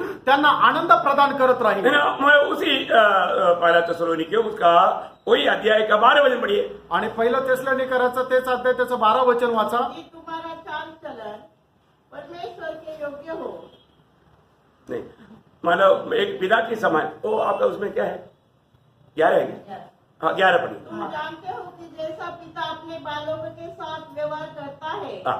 वैसे हम भी तुम में से हरेक को उपदेश करते और शांति देते और समझाते थे। हाँ, देखा, एक पिता अपने बच्चों को एक समझाने का अवस्था एक अलग प्रकार का है। आणि एक बाप आपल्या मुलांना समजून सांगण्याची अवस्था एक वेगळ्या प्रकारची है आहे। ना, मंडली एक परिवार है, आणि मंडळी एक परिवार आहे। इसलिए हमें मंडली के अनेक लोगों के साथ माँ के समान और एक पिता के समान एक आत्मिक जन व्यवहार करेगा। आणि म्हणूनच मंडळीच्या प्रत्येक व्यक्तीसोबत एक आईप्रमाणे, एक वडिलांप्रमाणे व्यवहार करतील। लेकिन आपको मालूम है, आजकल किसी को भी समझाने जाएगा तो भी वो गुनहगार बन जाता है। आणि जर आजकाल कोणाला समजून सांगण्याकरता जर गेलो तर त्याचे आपण शत्रू होऊन है जातो। ना, बच्चे लोग तक ना मानने वाले एक समय में हम लोग हैं। आणि मुलं सुद्धा ऐकणार नाही, अशा प्रकारच्या एका वेळेमध्ये आपण आहोत। हम बहुत कठिन समय में हैं। आपण खूप कठीण वेळेमध्ये आहोत। एक तो हम प्रभु के आगमन की निकटता के दिनों में है। आणि प्रभूच्या आगमनाच्या एकदम जवळ आपण आलेलो आहोत। है ना, आपको वचन के द्वारा मालूम है, 2 तिमोथी 3 अध्याय के 1 से 5 तक वचन में विश्वासी लोगों की अवस्था इतनी कठोर बन जाएगा करके प्रभु की आत्मा ने हमें बता करके दिखाया है। आणि 2 तिमोथेला पत्र त्याचा 3 अध्याय 1 ते 5 वचनामध्ये शेवटल्या काळामध्ये विश्वासणाऱ्या लोकांची अवस्था इतकी कठोर होऊन जाईल हे आपल्याला आत्म्याने सांगितलं आहे। अविश्वासियों के बारे में बोलेगा तो बहुत अच्छा था, आणि अविश्वासणाऱ्या संबंधाने बोललं तर खूप चांगलं होतं। परंतु वो बातें 19 बातें विश्वासियों के बारे में लिखा गया, आणि त्या 19 गोष्टी विश्वासणाऱ्या संबंधाने आहे। क्योंकि उस 19वां बात जो 5 वचन में जो लिखा है वो भक्ति का वेश धारण करेगा और उसको शक्ति को त्याग देगा। बोले कि भक्तों के लिए, विश्वासियों के लिए ये सारी बात लिखा है। आणि मग त्याच्या 5व्या वचनामध्ये असं लिहिलेलं आहे की ते भक्तीचं वेश धारण करतील पण ते त्याच्या शक्तीला नाकारतील। म्हणजे काय, हे सर्व जे भक्त लोक आहेत त्यांच्या संबंधाने लिहिलंय। प्रियो, हमें ये बात को परखना है, प्रियानो, आपण या गोष्टीला जाणायचं। मैं एक आत्मिक जन करके कहलाने की लायक बनाई कि नहीं। आणि एक आत्मिक व्यक्ती आहे, मला म्हटलं जाईल असा मी योग्यतेचा झालेलो आहे का? 4 बात हमने देखा। 4 गोष्टी पाहिल्या। एक आत्मिक जन, पहला बात वो नया जन्म पाया रहेगा, हमने देखा।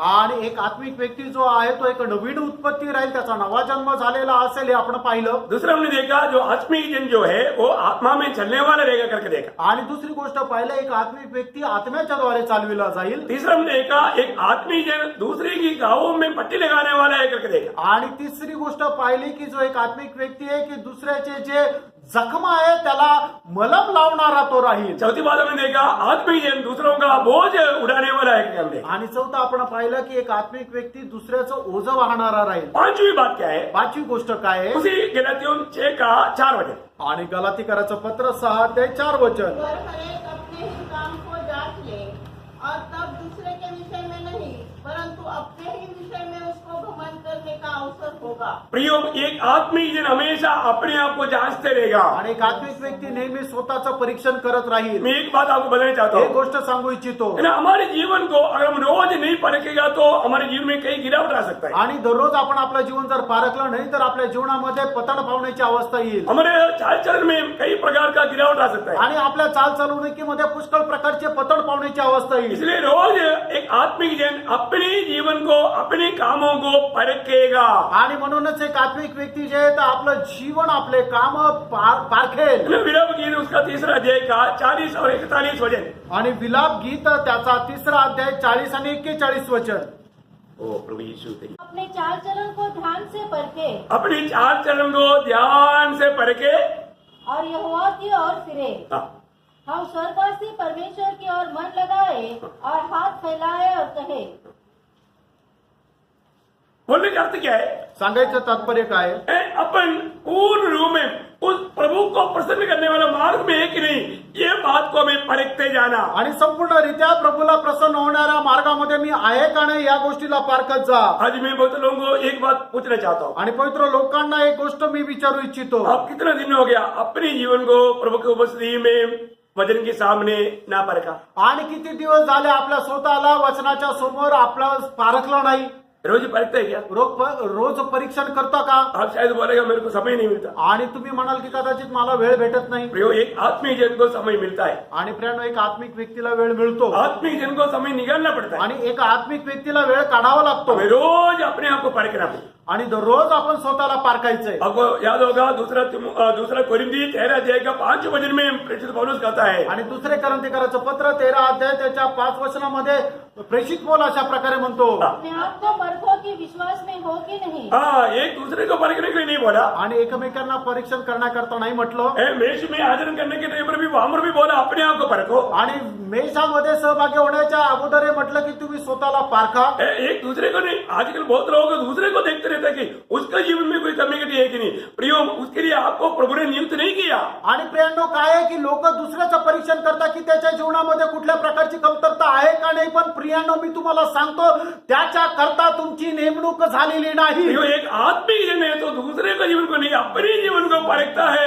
और अपने जीवन को प्रभु के उसमें सही करता है। आणि एक आत्मिक व्यक्ती आहे तर तो दुसऱ्याचं नाही तर आपलं स्वतःचं आत्मिक जीवनाची परीक्षण करतो आणि प्रभूच्या उपस्थितीमध्ये तो त्याचं जीवन योग्य रीतीने करतो. मैंने कई बार आपको बोला कि प्रभु का एक श्रेष्ठ दास सीटी स्टड बोल करके प्रभु का दास हमेशा वो बाइबल पढ़ते रहता। तो एक व्यक्ति ने, उसका मित्र ने पूछा कि भाई आप तो वचन इतना जानता है, वचन इतनी बार पढ़ा है, फिर भी आप इतना ध्यान से इस पर क्यों हमारा देखता है? आणि प्रभूचा दास आहे सिटी स्टड म्हणून की तो नेहमी बायबल वाचत असे. त्यावेळेला एका व्यक्तीने त्यांना अशा प्रकारे विचारलं की बायबलच्या वचना संबंधाने तुम्हाला एवढी चांगली माहिती तरी सुद्धा तुम्ही नेहमी देवाचं वचन का वाचत राहता? वो प्रभु का दास का गवाह है, मेरे को बहुत छुआ। आणि त्यावेळेला प्रभूच्या दासाचं जे वचन आहे त्याची साक्ष जी आहे ती मला खूप स्पर्श केलं. वो क्या कहता है? तो असं म्हणतो, मैं ये देख रहा हूँ इस वचन में मेरे लिए लिखा हुआ एक भी बात करने के लिए रह गया है कि नहीं, ये बात तुम्हें पता। आणि या वचनामध्ये एखादी अशी गोष्ट राहिली आहे का जी माझ्या जीवनामध्ये मी केलेली नाहीये, या मी पारखत राहतो. Praise the Lord. Praise the Lord. उस रीति में कितने लोग परखता है? आणि अशा प्रकारे किती लोक परीक्षण करतात. प्रियो, बहुत लोग वचन पढ़ता है, परंतु वो वचन उनके जीवन के द्वारा नहीं जाता। आणि पुष्कळ लोक वचन वाचतात पण ते वचन त्यांच्या जीवनामध्ये आचरणात येत नाही. Praise the Lord. Praise the Lord. ऐसा एक पट्टी की पढ़ाई करके क्या लाभ है प्रियो? आणि अशा प्रकारे एक पट्टी रूपाने वाचन करून काय उपयोग आहे? ये पढ़ने वाला वचन आपका जीवन से जाना चाहिए, आणि जे वचन आहे ते तुमच्या जीवनामध्ये आलं पाहिजे. और ऐसा नहीं है तो असं नाही तर प्रभु की दृष्टि में वो पढ़ाई में कोई भी मूल ही नहीं। आणि प्रभूच्या दृष्टीमध्ये ते अभ्यास करून वाचन करून काही उपयोग नाही. ओके, छठवीं बात बोलेंगे। 6वी गोष्ट, एक आत्मिक जन क्या करता? एक आत्मिक व्यक्ती काय करतो? एक आत्मिक जन हमेशा हरेक को भलाई करेगा। आणि एक आत्मिक व्यक्ती आहे तो नेहमी दुसऱ्यांवर उपकार करेल किंवा त्यांचं चांगलं करेल. वो कभी भी किसी का बुराई नहीं करेगा। आणि कधी कोणाचा नुकसान होईल असा तो विचार करणार कोई नाही. गलातियों 6 अध्याय का 9 और 10 वचन पढ़ना। आणि गलातीकराचं पत्र 6 अध्याय 9 आणि 10 वचन. हम भले काम करने में साहस न छोड़े, हाँ। क्योंकि यदि हम ढीले न हो तो ठीक समय पर कटनी काटेंगे। इसलिए जहाँ तक अवसर मिले हम सबके साथ भलाई करें, विशेष करके विश्वासी भाइयों के साथ। क्या कितना सुंदर शब्द है प्रियो। आणि प्रियानो किती सुंदर शब्द आहे। प्रियो, आत्मिक जन हमेशा दूसरे के लिए भलाई करेगा, किसी का बुराई नहीं करेगा। आणि आत्मिक व्यक्ती नेहमी दुसऱ्याचं चांगलंच करेल, कोणाचं वाईट करणार नाही। क्योंकि आपको सबको मालूम है एफेसियों 2:10 में लिखा है, हम उन बड़े कामों के लिए सृजा गया जो कि परमेश्वर ने पहले से ठहराया है। आणि फिसकराचं पत्र त्याचा 2 अध्याय त्याच्या 10 वचनामध्ये असं लिहिलेलं आहे की चांगलं काम करण्याकरता आपल्याला आपली नेमणूक झालेली आहे की जी परमेश्वराने अगोदर पासून ठरवून ठेवलेली आहे। मत्ती 5:16 में प्रभु यीशु ने कहा कि तुम्हारे उन बड़े कामों को देख करके स्वर्गीय पिता का लोक महिमा करेगा।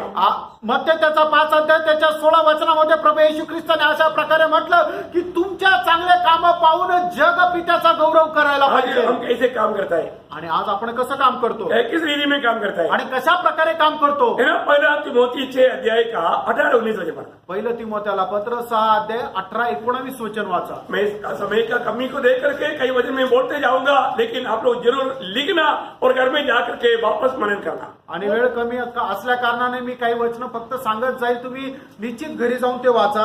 वे भलाई करे और भले कामों में धनी बने और उदार और सहायता देने में तत्पर हो और आगे के लिए एक अच्छी नींव डाल रखे। देखा, आगे के लिए ये बात है।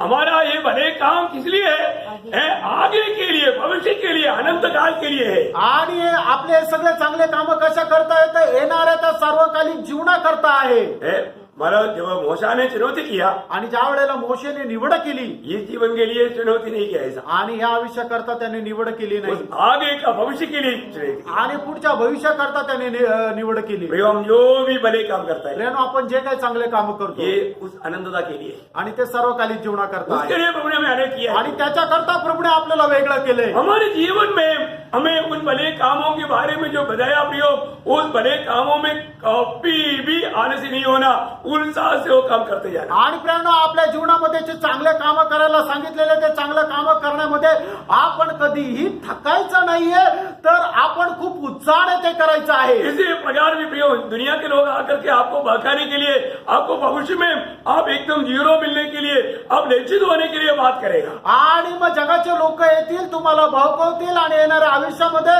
तुम्हाला काहीही प्रतिफळ मिळणार नाही याच्यासाठी ते काम करतील, और उनकी कहना आपको एकदम सही भी लगेगा, आणि त्यांचं बोलणं तुम्हाला योग्य पण वाटेल, पर वो वचन के अनुसार नहीं है करके आत्मा आपको गवाही देगी। आणि ते वचनाच्या अनुसार नाहीये हे आत्मा तुम्हाला सांगेल। इसलिए प्रियो, कई प्रकार का हमारे जीवन में कई वादा आ सकता है, आणि आपल्या जीवनामध्ये पुष्कळ प्रकारच्या अडचणी येतील, लेकिन भलाई होना। आणि ते चांगलंच आहे। मैं आपको बोला ना, कितना मतलब मधु कितना भी हिलाएगा तो वो मीठा ही रहेगा। आणि मधाला किती ढवळलं तरी ते गोडच राहील। इसलिए जब रोमियो 12:21 वचन में प्रभु दास अच्छा एक प्रोत्साहन वचन देता है। रोम त्याचा पहिला अध्याय त्याचे 12 अध्याय त्याच्या 21 वचनामध्ये, बुराई से न हारो, हाँ देखा, बुराई कोई बुराई करता है तो बुराई से ना हारो, परंतु भलाई से बुराई को जीत लो। देखा, भलाई से। अगर दूसरा आपको देख करके एक स्माइल नहीं दिया तो आप उनको देख एक स्माइल दे दो ना। आणि कोणी तुमच्याकडे पाहून हसलं नाही तर तुम्ही त्याच्याकडे पाहून हसा ना। अरे वो आपको प्रेशर नहीं किया, आप एक प्रेशर बोलो ना। आप अपने आप को, मैं कल भी प्रचार में बोला, 2 क्लास में पढ़ने वाला 1 क्लास के लिए एल्डर है। आणि मग जो दुसऱ्या वर्गामध्ये शिकतो तो पहिलीमध्ये शिकणारा जो आहे त्याच्यापेक्षा तो मोठा आहे। Praise Lord, praise Lord.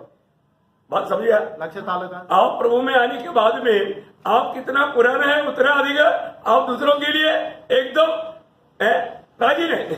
आणि मग प्रभूमध्ये आल्यानंतर तुम्हाला जो नवीन आहे त्याच्याकरता तुम्ही एक वडील किंवा एक शिक्षक आहात, उनके लिए कुछ भी कार्य आपको भलाई करना चाहिए, आणि त्यांच्या संबंधाने तुम्ही काही करून चांगलंच केलं पाहिजे। जब दूसरा इतिहास उसकी 15 अध्याय का 7 वचन का पढ़ेंगे। दूसरा इतिहास 15 अध्याय 7 वचन। या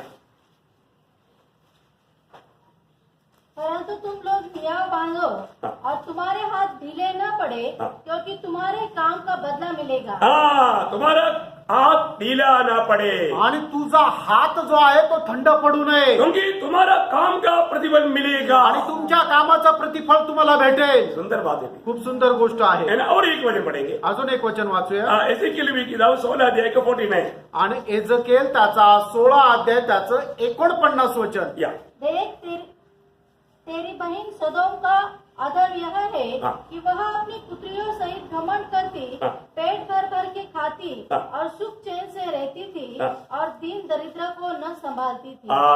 बोले के बोले जो भले काम करना चाहिए था वो नहीं किया बोल करके एक दोष। आणि जे चांगले काम करायला पाहिजे होते ते चांगले काम केले नाही त्याच्या करता हा दोष. है हालेलुया, कितना भयंकर बात है ना। आणि किती भयंकर गोष्ट आहे. प्रियो, अभी ये जीवन में हमें जरूर जिस काम के लिए हमारे प्रभु ने हमें किया वो कामों में हम बहुत सक्रिय होना चाहिए. आणि ज्या चांगल्या कामाकरता प्रभूने आपल्याला नेमलेलं आहे त्या कामामध्ये आपण खूप लवलिक राहायला पाहिजे. एक आत्मिक जन क्या करेगा? आणि एक आत्मिक व्यक्ती काय करेल? हमेशा भलाई करेगा आणि नेहमी चांगले काम करत राहील. आज हम जो भी काम करता है वो भलाई का काम है क्या? आणि आज जे काय आपण काम करतो ते चांगले काम आहे का? ऐसा है तो आप एक आत्मिक जन है. आणि असं जर आहे तर तुम्ही एक आत्मिक व्यक्ती आहात. ते आखिरी 7वां पॉइंट भी बोलकर जल्दी करूंगा. आणि 7वा मुद्दाही सांगून मी लवकर या ठिकाणी समाप्त करेल. मुझे मालूम है आगे हमारे सामने टाइम चल रहा है. आणि वेळ जो आहे तो पुढे पुढे पळत आहे. मैं भी बराबर हूँ टाइम दे करके, क्योंकि आप लोग भी कंप्लेन नहीं करना चाहिए, कुड़कुड़ करके पाप नहीं करना चाहिए, इसलिए मैं टाइम के अनुसार. आणि तुम्ही कुरकुर करून पाप करू नये म्हणून वेळेच्या अनुसार मी चालत आहे. ओके, 7वीं बात क्या है 7वी गोष्ट काय आहे? कि वही गलातियों 6 अध्याय का 14 वचन. गलातीकराचं पत्र 6 अध्याय 14 वचन. पर ऐसा न हो कि मैं अन्य किसी बात का घमंड करूं, हाँ. केवल हमारे प्रभु यीशु मसीह के क्रूस का, हाँ. जिसके द्वारा संसार मेरी दृष्टि में हाँ. और मैं संसार की दृष्टि में क्रूस पर चढ़ाया गया हूँ. बहुत अनोखा वचन है भाई. आणि खूप अद्भुत असं वचन आहे. एक आत्मिक जन हमेशा यीशु मसीह में और क्रूस में प्रशंसा करेगा और दुनिया की कोई भी बात में प्रशंसा नहीं करेगा. आणि एक आत्मिक व्यक्ती आहे तो नेहमी प्रभू येशू ख्रिस्तावर आणि त्याला चढवलेल्या त्या वधस्तंभावर प्रशंसा करेल, पण जगाच्या कुठल्याही दुसऱ्या गोष्टीची प्रशंसा करणार नाही. है ना, कई बार लोग दुनिया की बातों में घमंड करता है. आणि लोक जगाच्या गोष्टीमध्ये गर्व करतात. वो कितना दुख की बात है ना. किती दुःखदायक आहे. है ना, प्रभु का वचन साफ बताता है. जब यिर्मयाह नबी की किताब आपको याद है 9 अध्याय उसका 23-24 वचन. यिर्मयाह त्याचा 9 अध्याय त्याचं 23 आणि 24 वचन तुम्हाला ठाऊक आहे. है ना, वहां पर उड़ा कर कहता है कि तुम किसी किन किन बातों में प्रशंसा नहीं करना और कहां पर प्रशंसा करना. आणि कुठल्या गोष्टीमध्ये तुम्हाला प्रशंसा करायची आणि कुठल्या गोष्टीमध्ये प्रशंसा नाही करायची हे वचन एकदम स्पष्ट सांगतं. यहोवा यो कहता है, बुद्धिमान अपनी बुद्धि पर घमंड न करे. है ना, कई बार लोग बुद्धिमान लोग अपनी बुद्धि में मेरे को मतलब बहुत भाषा का ज्ञान है, मैं इसलिए हिब्रू का भी ग्रीक का भी ये सारा भाषा का अच्छी बात है. ऐसा भाषा का ज्ञान होना कोई खराब बात नहीं. आणि काही लोक काय आहे त्या आपल्या बुद्धीवर खूप गर्व करतात. ते म्हणतात की मला हे माहिती आहे, ते माहिती आहे, एवढ्या भाषा माहिती आहे. भाषेचं ज्ञान असणं चांगलं आहे, लेकिन उसमें घमंड करना पाप है. आणि त्याच्यामध्ये गर्व करणं पाप आहे. धन अच्छा है परंतु धन पर घमंड करना पाप है. आणि तुमच्याकडे पैसा आहे, चांगली गोष्ट आहे, पण त्याच्यावर गर्व करणं पाप आहे. रिश्ता वाला अच्छा है परंतु उसमें घमंड करना पाप है. रिश्ता जो भी दुनिया का रिश्ता बड़ा. आणि जगामध्ये असणारी तुमची ओळख पाळख जर चांगली आहे, ती चांगली गोष्ट आहे, नातेवाईक चांगले मोठे आहे, चांगली गोष्ट आहे, त्याच्यावर गर्व करणं पाप आहे. Praise the Lord. प्रियो, एक बात जानना है कि अगर कोई भी ऐसा दुनिया की कोई बात को लेकर के प्रशंसा करता है तो वो प्रभु के सामने बहुत मतलब एकदम घृणित है. आणि जगाच्या एखाद्या कुठल्या गोष्टीमध्ये ते जर गर्व करतात तर ते परमेश्वरासमोर घृणित आहे. इसलिए प्रभु का वचन कहता है ज्ञानी अपने ज्ञान पर घमंड ना करे. आणि जो ज्ञानवान आहे त्याने आपल्या ज्ञानावर गर्व करू नये. न वीर अपनी वीरता पर. हाँ, देखा वीर कई प्रकार का वीर है ना. आणि पुष्कळ प्रकारचे वीर आहे, है ना, वो वीरता पर घमंड नहीं करना. आणि ते आपल्या वीरतेवर गर्व करू नये. Praise the Lord. Praise the Lord. आगे. न धनी अपने धन पर घमंड करे. हाँ, धनिक अपने धन पर भी घमंड ना करे. श्रीमंताने आपल्या श्रीमंतीवर गर्व करू नये. यहाँ पर सब ज्यादा विस्तार से बोलने के लिए समय अनुमति नहीं देता, नहीं तो एक एक बातों पर बहुत बात था. आणि या ठिकाणी वेळ परवानगी देत नाही विस्तार रीतीने बोलण्याकरता. आप समझता है तुम्हाला ठाऊक आहे ऐसी से बातों पर घमंड करके गिर गया वो बहुत लोग हम जानते हैं. अशा गोष्टीवर गर्व करून पतन पावलेल्या पुष्कळ लोकांना आपण ओळखतो. लेकिन किस पर घमंड करना आगे बोला है. आणि कुठल्या गोष्टीवर गर्व करायचं हे पुढे लिहिलेलं आहे. घमंड करो. आणि गर्व करा कहां पर. कुठे. परंतु जो घमंड करे हाँ. वह इसी बात पर घमंड करे कि वह मुझे जानता और समझता है. Praise the Lord. प्रियो, हमारे जीवन में घमंड करने के लिए प्रभु का सूली और यीशु मसीह के अलावा कुछ भी नहीं. आणि आपल्या जीवनामध्ये गर्व करण्याकरता प्रभू येशू ख्रिस्त आणि वधस्तंभ या व्यतिरिक्त काही नाही. प्रेरित पौलुस कहता है प्रेषित पौल असं म्हणतो, मैं मसीह में घमंड करता हूं. आणि मी ख्रिस्तामध्ये गर्व करतो, मैं सूली में घमंड करता हूं. आणि मी वधस्तंभाचा गर्व करतो, क्योंकि सूली मेरे लिए महान कार्य किया. कारण वधस्तंभाने माझ्याकरता महान कार्य केलं. क्या क्या किया. ते काय काय केलं बहुत बात है. खूप आहे. 2-3 याद दिलाता हूं. 2-3 गोष्टी आठवण करून देतो. एफिसियों का पत्री उसका दूसरा अध्याय का 16 वचन. इफिस त्याचा 2रा अध्याय त्याचं 16 वचन.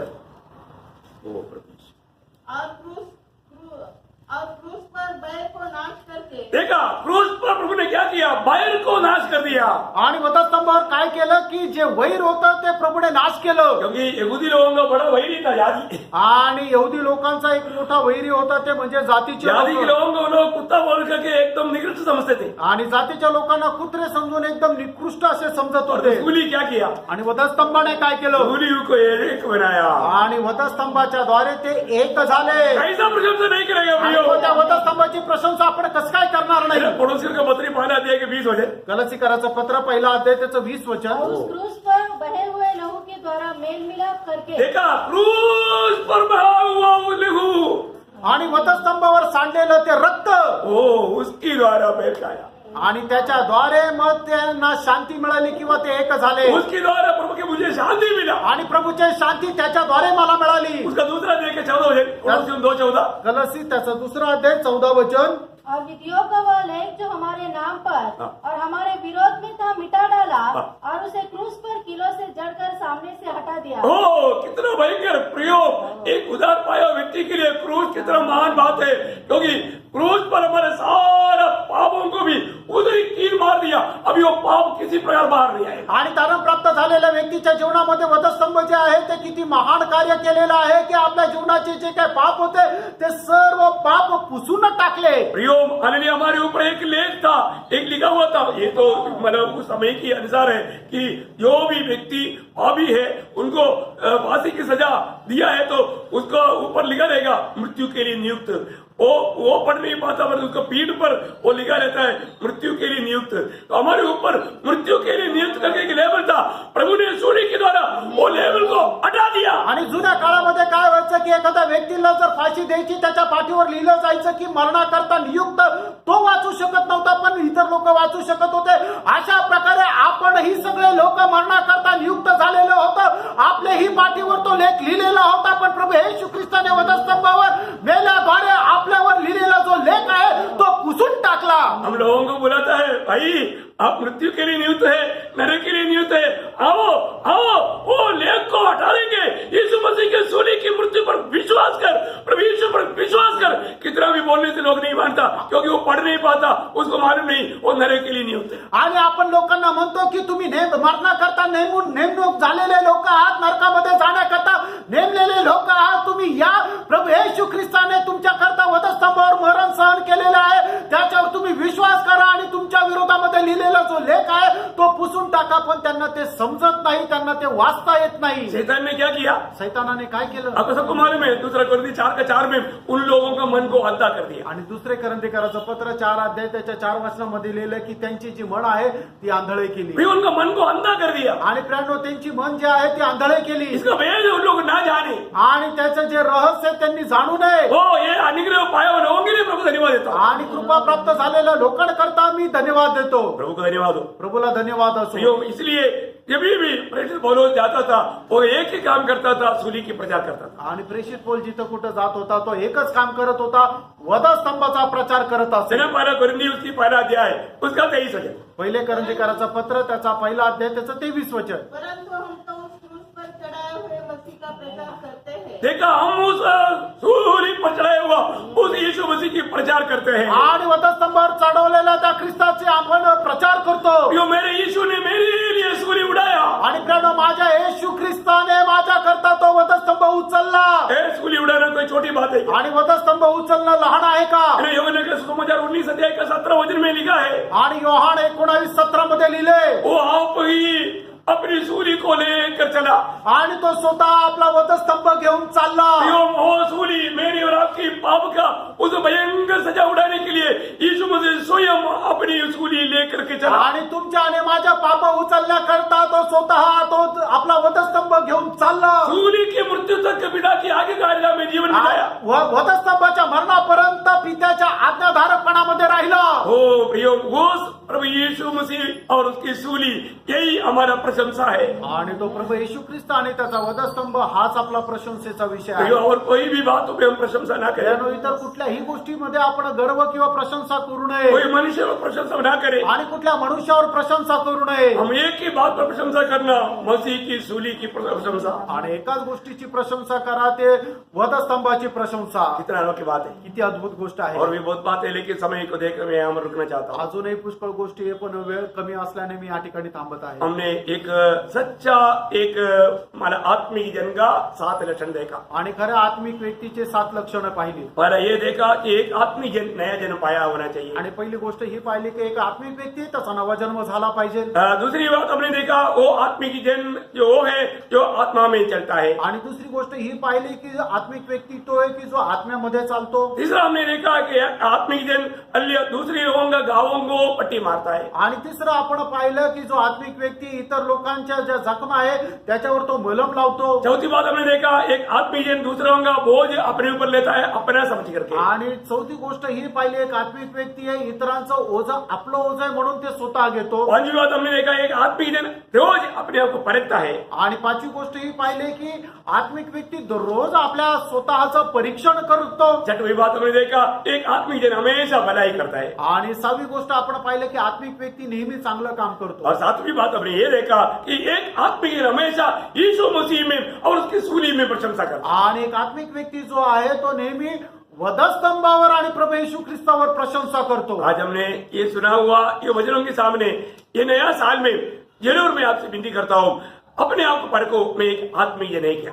आणि या नवीन वर्षामध्ये मी तुम्हाला विनंती करतो, नेहमी तुम्ही स्वतःचं परीक्षण करा की मी एक आत्मिक व्यक्ती आहे का। जरूर परखना। निश्चितच पारखा। मैं एक आत्मिक जन होकर के जीवन नहीं बिताएगा तो हमें प्रभु अपने महिमा के लिए इस्तेमाल नहीं कर पाए। आणि एक आत्मिक व्यक्ती होऊन जर मी जीवन जगणार नाही तर प्रभू आपल्या गौरवाकरता मला उपयोगात आणणार नाही। आत्मिक लोग प्रभु का काम में आएगा, आणि जे आत्मिक आहे ते प्रभूच्या कामात येतील। स्वाभाविक लोग प्रभु का काम में नहीं आएगा, आणि जे स्वाभाविक आहे ते प्रभूच्या कामात येणार नाही। शारीरिक लोग प्रभु का काम में नहीं आणि आएगा, जे शारीरिक आहे ते प्रभूच्या कामामध्ये येणार उनके नाही। द्वारा सिर्फ प्रभु का निंदा ही होगा। आणि त्यांच्याद्वारे केवळ प्रभूच्या नावाची निंदा होईल। परंतु वास्तव में एक आत्मिक जन है तो आणि खरोखर जर एक आत्मिक आहे तर हमारे जीवन के द्वारा प्रभु का महिमा होगा। आपल्या जीवनाच्या द्वारे प्रभूच्या नावाचा गौरव होईल। अपने आप को जांचना, आपण स्वतःला जाणा, अपने आप को परखना, आपण स्वतःला पडताळा और एक सच्चा आत्मिक जन बन करके एक सच्चा एक विजयी जीवन बिताते हुए, एक फलदायक जीवन बिताते हुए, प्रभु के हाथ में उपयोग होने वाला एक व्यक्ति होकर के ये नया साल में पूरा साल प्रभु का महिमा के लिए या प्रभु के आगमन तक प्रभु के लिए, प्रभु के उपयोगी होकर के जीने के लिए प्रभु आप सबको इन वचनों के द्वारा सहायता करे। आणि निश्चितच एक विजयी एक आत्मिक जीवन जगत असताना प्रभूच्या हातामध्ये प्रभूला उपयोगी होत जीवन जगण्याकरता प्रभूच्या आगमनापर्यंत या वचनाच्या द्वारे तुम्हाला प्रभू सहाय्य करू। बहुत बातें बोलने का था, लेकिन समय को देख के मैंने शॉर्ट किया। आणि पुष्कळ गोष्टी बोलण्याकरता होत्या पण वेळ बघून मी ते थोडं मोजकं सांगितलं। और एक बार मैं याद दिलाता हूँ, अजून एक गोष्ट आठवण देतो। अगला सेक्शन में होने वाला संदेश है, बहुत ही गहरा बात है, तो जरूर आप YouTube में आएगा, आप जरूर ध्यान से देखिए और जरूर इस साल का शुरुआत में उन वचनों को प्राप्त करके एक अच्छा निर्णय के साथ आगे बढ़ने में प्रभु आपको सहायता करें। आणि पुन्हा एकदा आठवण करून देतो, पुढच्या या सेक्शन मध्ये होणारा जो काही संदेश आहे तो खूप आत्मिक आणि खूप गहन आहे। निश्चितच युट्यूबवर आल्यानंतर तुम्ही तो पहा आणि त्याच्याद्वारे आत्मिक जीवनामध्ये निश्चितच उन्नती प्राप्त कराल। प्रभु का आशीष आपके साथ हो आणि देवाचा आशीर्वाद तुमच्यासह असो। आमीन। आमीन। इस समय में कोई ना कोई एक जन